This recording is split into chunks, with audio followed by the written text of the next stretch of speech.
The conference, of course, is about gossiping. So most people, they come to confession, they say, I gossiped, and because it's normally speaking of venial sin, unless there's something grave that's involved in it, most priests don't pursue it too much.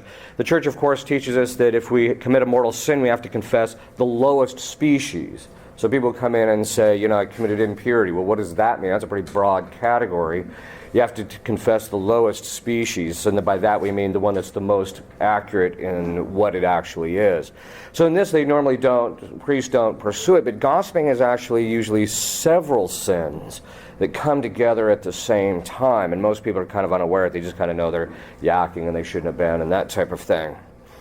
And so what I want to do is I want to talk about the various sins that come together and the virtues that they're against, in order to get a sense of what gossiping fully is. The first virtue that it's actually against, the first vice that it actually commits is what's called curiositas, or curiosity. And curiosity in English just has a sense of you'd like to know something, right? But curiosity in the theological tradition has a very specific meaning. It actually is defined as pursuit of knowledge that's not proper to your state in life. So it's a very important thing to keep in mind. So a lot of times people are pursuing knowledge they have no business knowing, or that's not good for them spiritually, and that in the end it actually causes them damage and that type of thing. And so it's very often they engage in the gossiping because they want to know certain things that they have no business knowing. In fact, the first sin of curiosity was the first sin ever committed. The fathers of the church tell us that when Eve sinned, she committed 5 sins in the fall. Don't feel bad. Adam committed 8. Okay. So, but the first sin was because Eve had infused knowledge. When she saw the serpent talking, she knew better. She knew she should not be paying attention to that because there was something wrong with it, that it should not be talking, because she knows that animals cannot talk. But instead, she allowed her curiosity to kind of get into it. So that giving into the curiosity, that pleasure in kind of and seeing what is this thing, is the first sin that she committed. And so that's one of the first things that people have to do, is kind of cut that off. The next sin is detraction. Now, detraction is defined as saying something that's true in order to destroy or to bring someone's reputation down. So that the goal is to affect the person's reputation in some way. And this detraction, you see this all the time when people go, did you hear what so-and-so said? And and they start talking. And even the detraction itself, because of fallen human nature, when we say something against somebody, particularly if we don't like them, we get a certain pleasure out of it, St. Thomas says. And that has to be also moderated, which we'll talk about in a bit. Then if you consider how much detraction is done by traditionalists, it's a bit off the charts. In fact, the gossiping in one apostolate, most recently, in fact, it was just posted on the Remnants webpage. There was a case in which something happened, the priest did something, the parents were actually happy that their kid was disciplined in this fashion because the kid deserved it, from what I understand. But then what happened is certain people started talking. It got so far blown out of control, the bishop stepped in and the fraternity pulled out, and they no longer have the old mass there, from gossiping. They destroyed their apostolate from gossiping. And so what's the moral of the story? Stop it. All right. And you see this also in traditionalists too, as they detract against the clergy, bishops, and the Pope. You see it all the time. They're constantly bad-mouthing the Pope and their bishops and the clergy. Not that the bishops and clergy and the Pope are perfect. Not that some of them don't deserve a bit of verbal thrashing. But the moral of the story is that it's not helping you in your spiritual life. And that's one of the principal things that you can think about when you're thinking about gossiping. Is this aiding my spiritual life?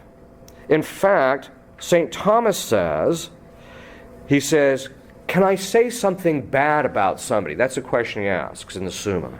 And he says there's 3 things that you have to have in place in order to say something bad about somebody. The first is it has to be just. Now, justice is a mean, so it's neither greater than it is or worse than it is, than what the person actually did, that it's just. That it's charitable. That is, you're doing it for the love of God, ultimately. In other words, you have to tell somebody because, you don't want them to become hurt by getting involved with a particular individual. The third is that it's necessary. And by necessary, we mean that the person that you're telling them, needs to actually know this information. Otherwise, you don't say it. And this is important because as people gossip, it tends to bring the morale down in the particular community that they're living in or working in or what have you. And as time goes on, it just sinks. Whereas if people just be quiet, and back to the curiosity, there's certain things that most people in a community just don't need to know about what Mrs. Kerflufflewitz is doing with Mr. Adams. They just don't need to know that. So what the bishops and the clergy and the pope or what other people you see that do these things, what they need is your prayers, not your gossiping. So if you're going to use your tongue, wag it at God and not at the other people. All right. The next sin that's committed is called murmuring. I like the Latin word. It's susurratio. So it's murmuring. And murmuring is when you say something true or false, but normally it's true. And it's said to separate one person's affections from another. This is very common. For example, if people don't like Mrs. Kerflufflewitz, they'll go and tell her, because they don't particularly like who she is or what she does, or they're very judgmental and they look down on her, and so they want to make sure that other people don't like her because she's undeserving of it, that kind of a thing. They'll go and they'll talk to people quietly. It's not said out loud. It's not the type of thing that you do it publicly or to the person's face. It's said quietly to other people in order to separate their friends. And it's one of the ways in which people destroy friendships. The problem with murmuring is that when you want to separate people's affections from other people without a sufficient reason, it proceeds from malice. Now, malice, people think that is actually that you will something evil. Not exactly. St. Thomas says that malice is actually defined as choosing the lesser good to the detriment of the greater. So what happens is the person actually chooses, to strip this other person of the affections of other people because they get a certain pleasure out of it, and they don't want this person to have it, and they get a certain delight out of it, etc. And as a result, in order at the detriment of their own soul, the soul of others. Murmuring is the technical name for it, but we would probably say talking behind people's back. Did you see what Mrs. Kerflufflewitz did? That kind of a thing. Then the next is calumny. Now, calumny is lying. It's saying something false about someone to someone else. And calumny is very often done in order to satisfy the person's desire to bring the other person down. Again, it proceeds very often from malice. And you'll very often see this. How do you know that malice is part of gossiping? Because when people get together, they kind of start out, it kind of starts out on kind of this feeding the appetites level with each other, and then it slowly descends into disgruntledness, anger, judgmentalism, and that type of thing, where people walk away from it irritated, annoyed, and actually hating people at a certain stage if it gets too bad. Then there's contumely, which is a form of calumny, but it often has contumely is a little bit different because it has the connotation of saying something damaging to someone's reputation, but to their face, where they accuse somebody of something to their face. Now, that's normally not part of gossiping. Yeah. How do you spell that? Contumely? C-O-N-T-U-M-E-L-Y.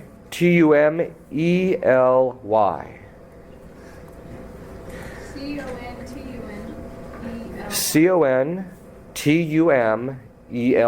Contumely. So someone who's contumacious is the one who goes around accusing people to their face of bad things.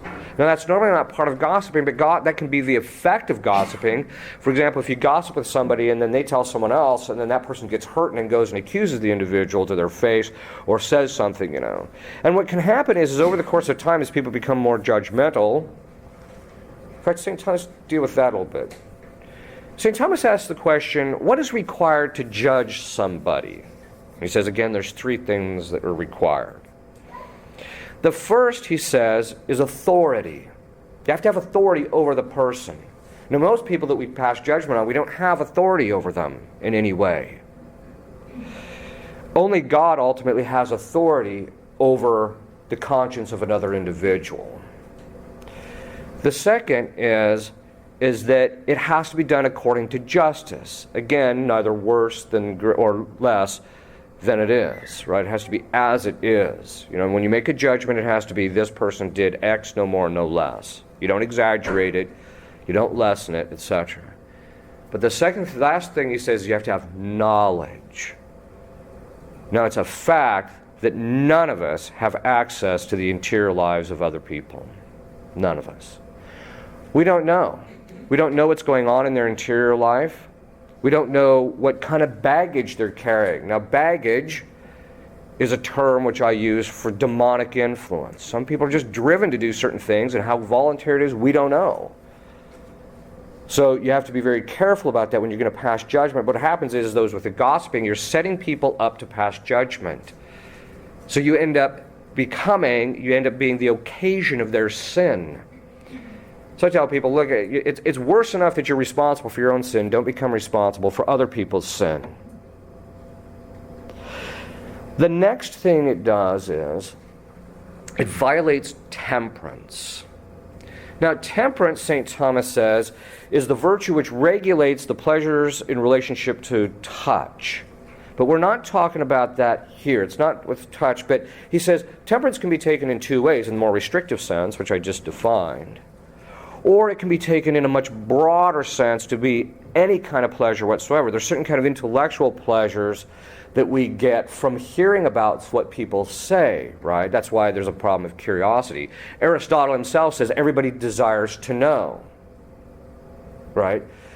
There's a natural inclination as to want to know things. The problem is that has to be regulated because it's harmful to us if we in this life. In the next life, there's absolutely nothing you won't know. Don't worry about it.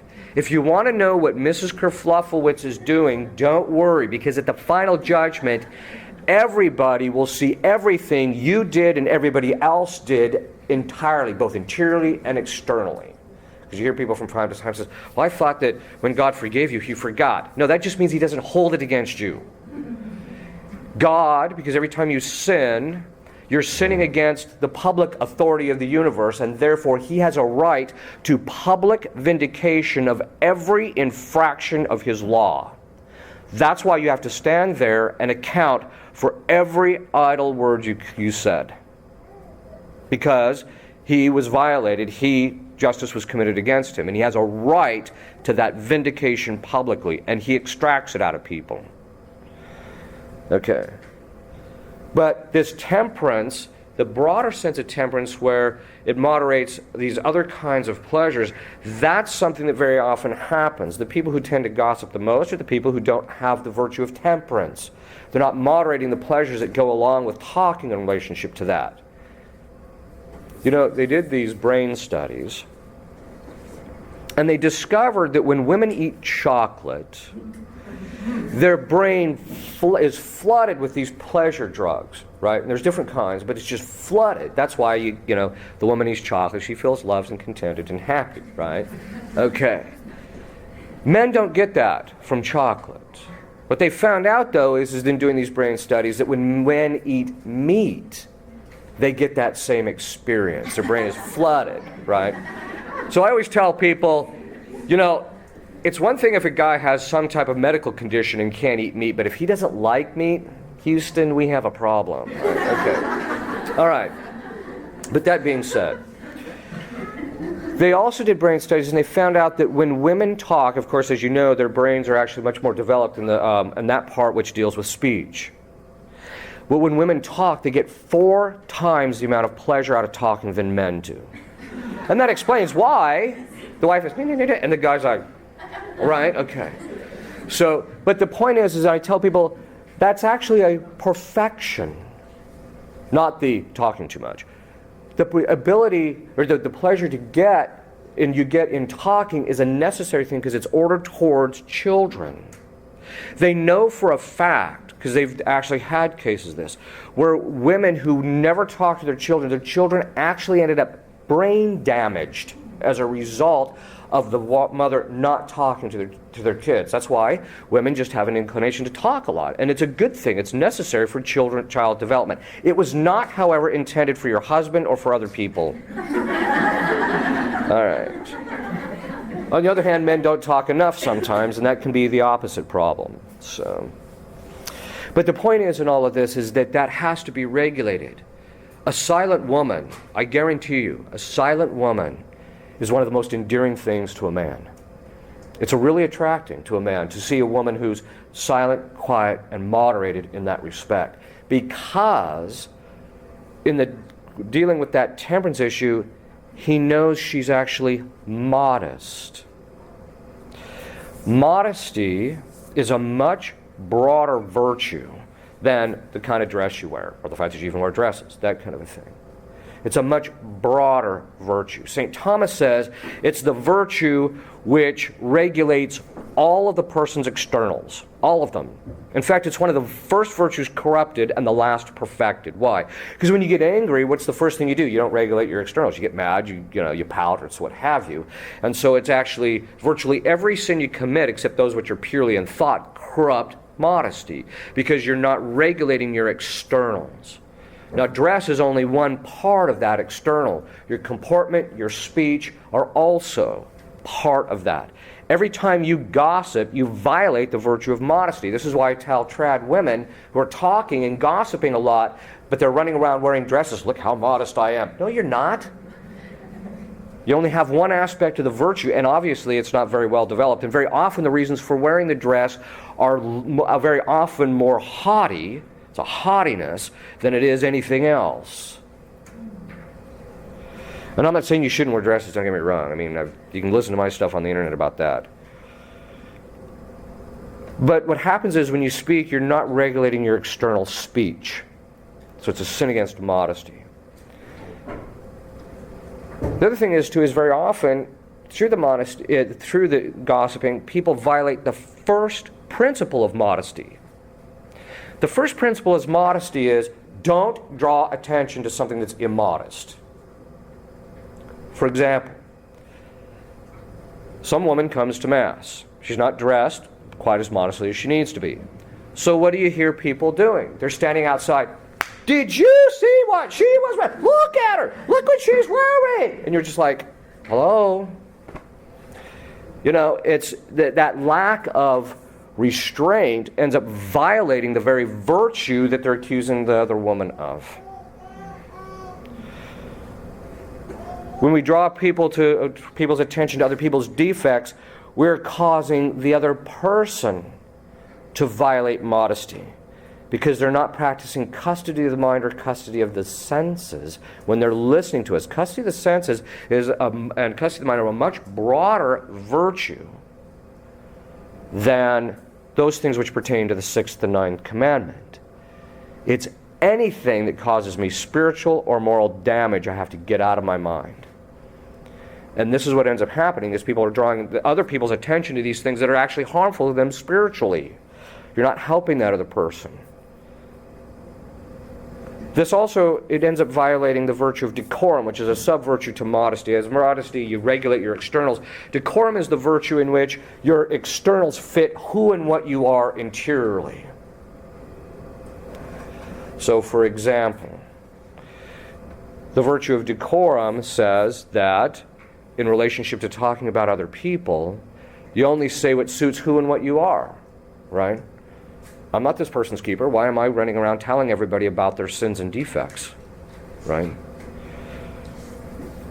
And decorum also makes sure that what's going on internally fits what's going on externally. So, for example, lying is not only a virtue against justice, St. Thomas says, but it's a virtue against decorum, because what I know internally is not what I'm saying externally. So it's a virtue against modesty, but it's also against the virtue of decorum. But decorum also means it fits time and place. So you don't go to Mass in shorts.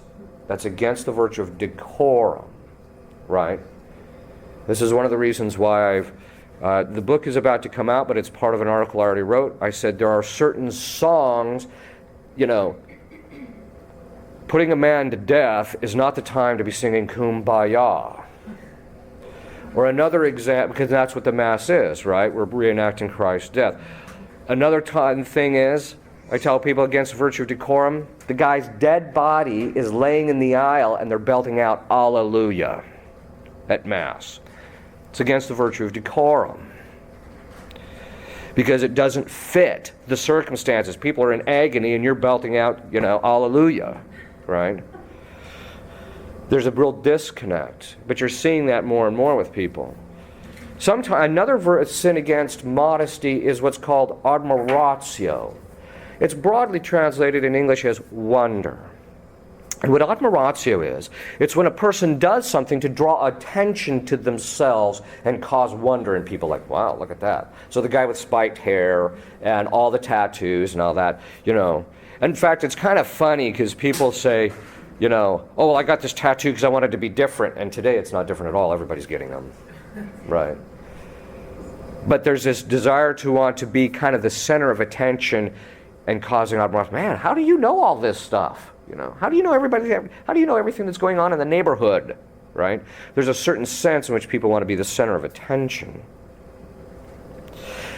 Gossiping is also against supernatural prudence. It's actually part of what's called carnal prudence. Carnal prudence is the vice where you pursue pleasure, right? And so carnal prudence is that, okay, how can I get this pleasure out of talking, right? Or how can I get this pleasure out of the things that I'm doing? But supernatural prudence, you have to ask yourself, will what you say help this other person spiritually? If it won't, keep your mouth shut. It's that simple. Even when we are talking about good things about people, it rarely helps oneself or other people. So even when the gossiping is talking about the good stuff, aside from the fact that it's just immoderated and lacks self-control, it in fact is against prudence, because it's not helping me, it's not helping the other individual. The saints make the observation, along with Aristotle, that if you're trying to attain a virtue and you have a vice, what you do is you shoot for the opposite extreme, because virtue lies in the mean. So if you're talking way too much, then what you do is you just don't try not to talk at all. And then eventually what will happen is you'll find the mean about knowing when to talk and when you don't. But if you've been following carnal prudence all the time, and this is one of the real things that happens, I'm going to talk a little bit more about this in more detail in the next conference. When we get a certain pleasure from something, it affects the image in our imagination, and it makes us think, when we make a judgment, it makes us actually think that what you're doing is better than it actually is, right? Or that it's not so bad. When you get a certain pleasure out of it, it's not so bad. So the problem with all this talking is that and this is why it fits carnal prudence, which is pursuit of pleasure. What happens is that as the people talk and talk and talk and talk, they're not moderating that particular side of things, the pleasure that they get in the talking. Another sin it's so often against is justice.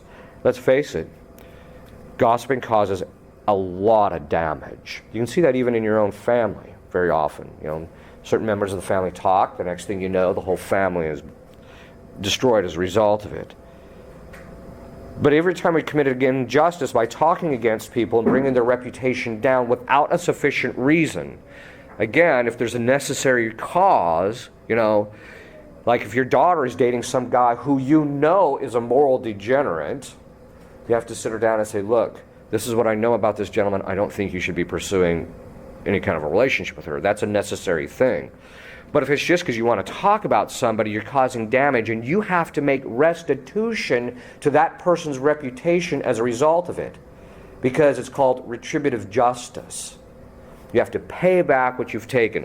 A person's reputation is like their property. If you take it from them without a sufficient reason, you have to restore their reputation to the degree that you can. I know of a priest, because particular people in a parish didn't like him because he would not do their bidding, started gossiping about him, started making things up, and before it was over, the priest almost lost his ability to function as a priest. Fortunately, the bishop and his superiors found out that what they were saying were lies.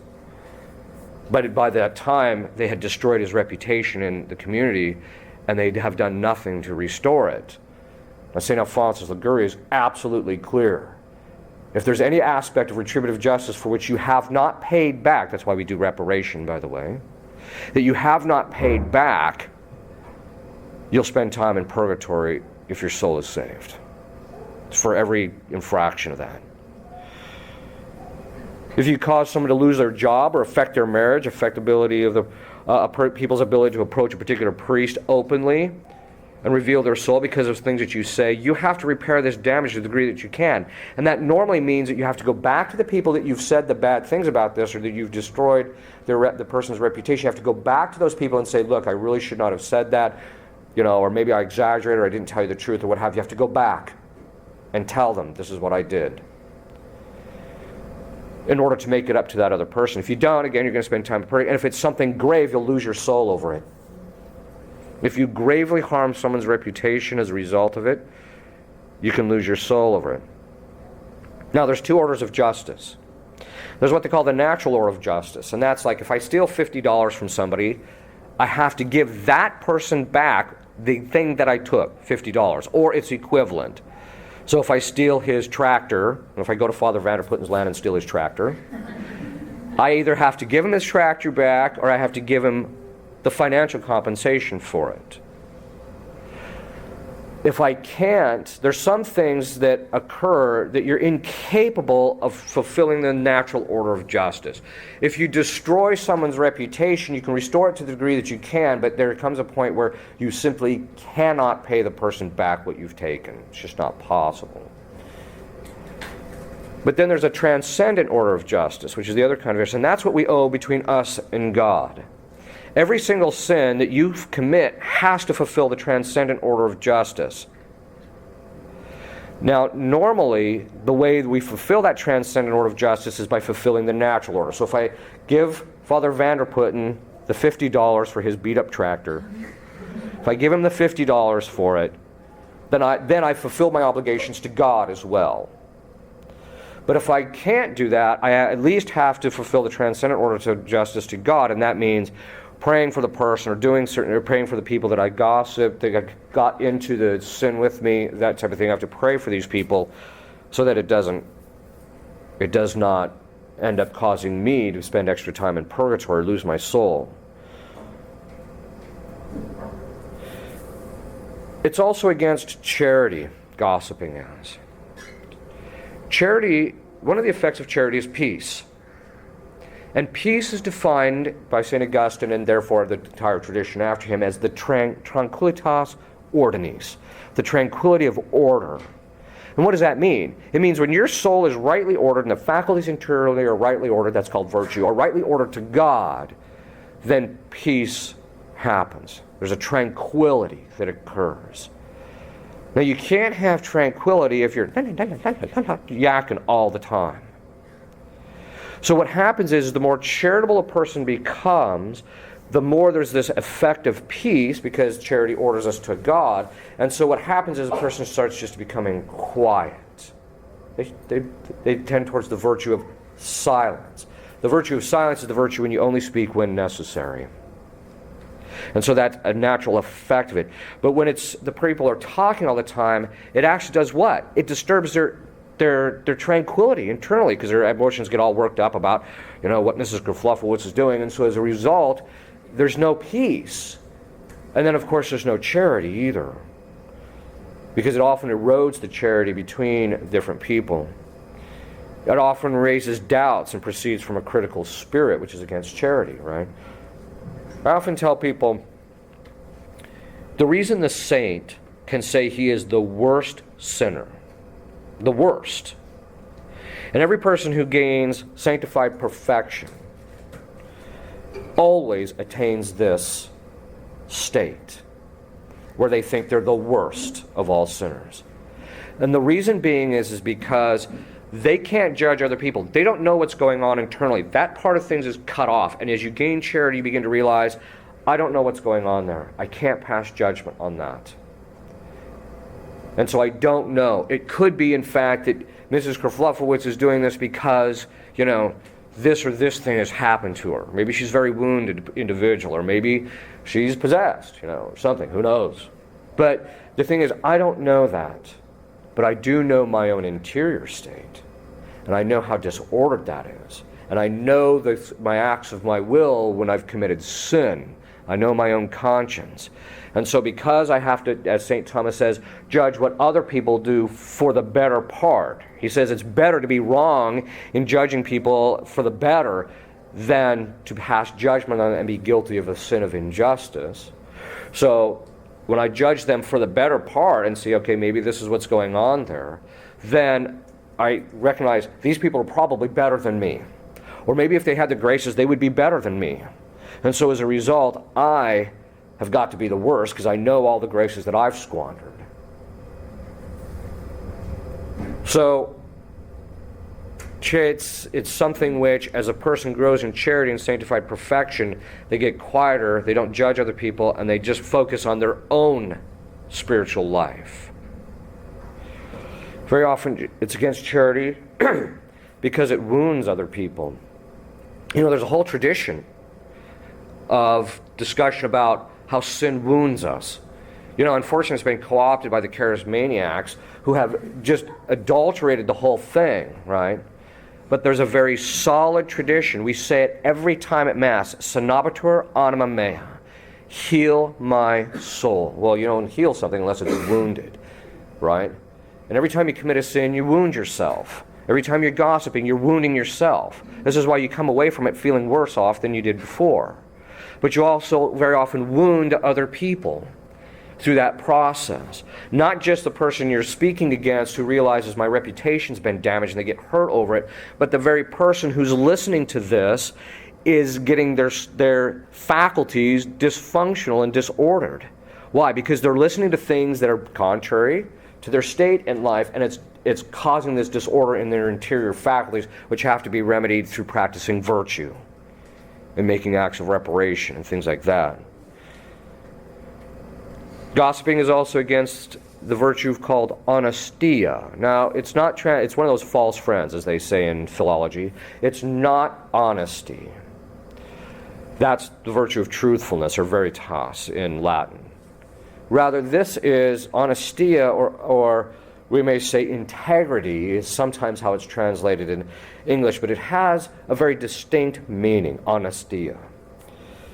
It's the virtue in which you always pursue in every circumstance what is the virtuous thing to do.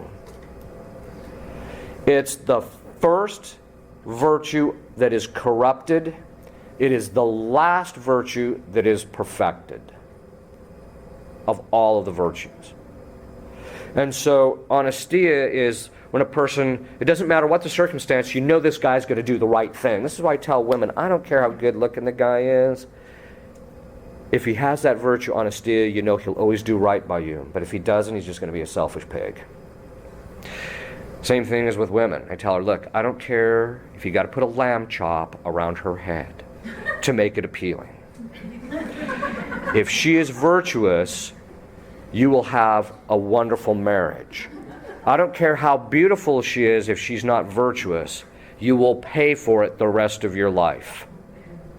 It's all about virtue. But in this particular case, in gossiping, what's being shown when people gossip is they don't have the virtue of honestia. They're not pursuing what's virtuous in that particular moment. May not be as entertaining, but it's not virtuous. Traditionalists often like to think themselves as holier than everybody else because they go to the old Mass. But very often when they're gossiping, they don't even have this, they don't have even basic virtue in certain areas.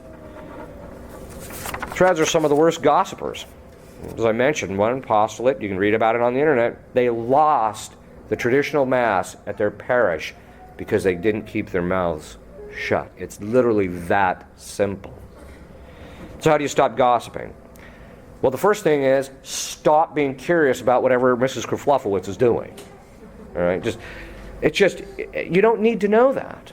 All it's going to do is upset you, disrupt your peace. It's not worth it.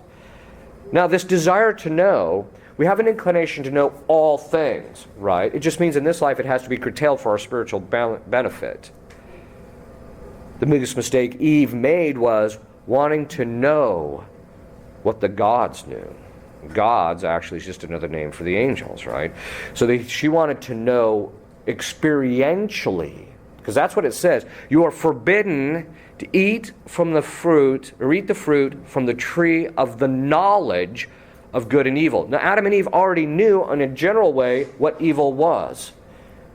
God had infused that in their mind. This is evil, right? But they didn't know it experientially, and that's what God had forbidden them. But she chose to know what that was, and as a result, she fell. So the first thing you have to do is stop the curiosity. Just cut it off. You'll find that once you do that, there'll be a significant transformation in your spiritual life. And focus on your own spiritual life. Focus on yourself and not everybody else. You have to pray for others. Get into the habit of praying for people when you see something. Okay, I don't know what that is. It doesn't look good, so I'm just going to pray for whatever is involved there. You have to forgive others, because a lot of times gossiping proceeds from the fact that other people have hurt us, right? And so we want to do the murmuring thing where we tell other people, look how bad this person was, because look what they did to me. So yeah, forgiveness is very often the habit of forgiving, which is, the word for the actual virtue for that is called clemency or mercy.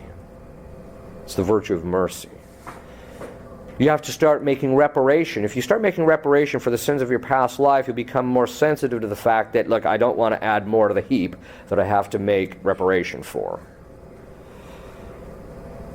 Another thing is when people start gossiping, say something nice about the other individual.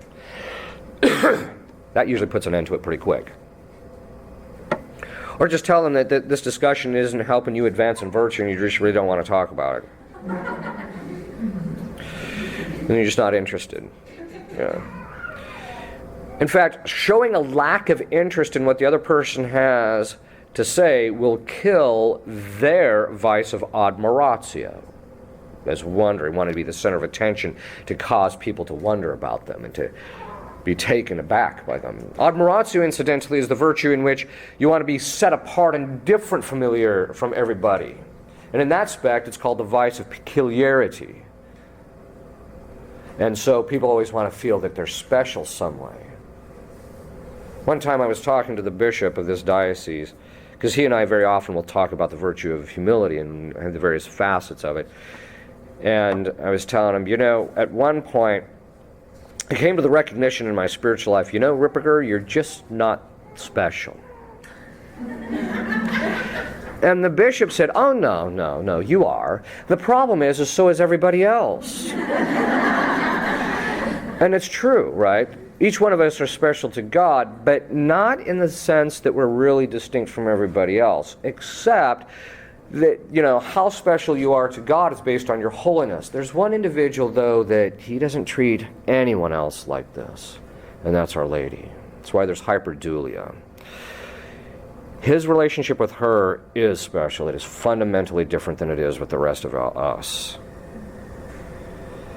But it's ironic because, you get people and you wonder, man, you gotta wonder if that woman doesn't think she's as good as the Blessed Virgin Mary. That's kind of what happens.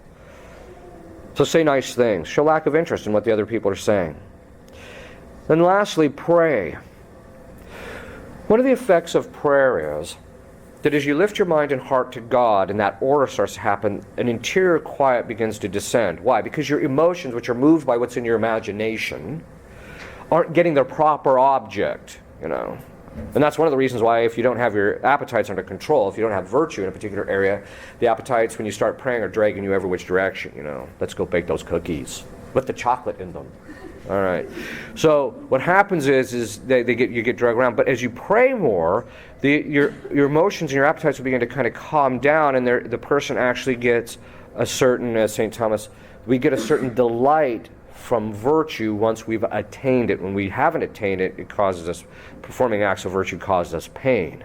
But once we gain a certain level of virtue, it becomes delightful. And so the silence that comes from praying will result in the person just wanting to take on that indisposition of being quiet. And so you won't gossip.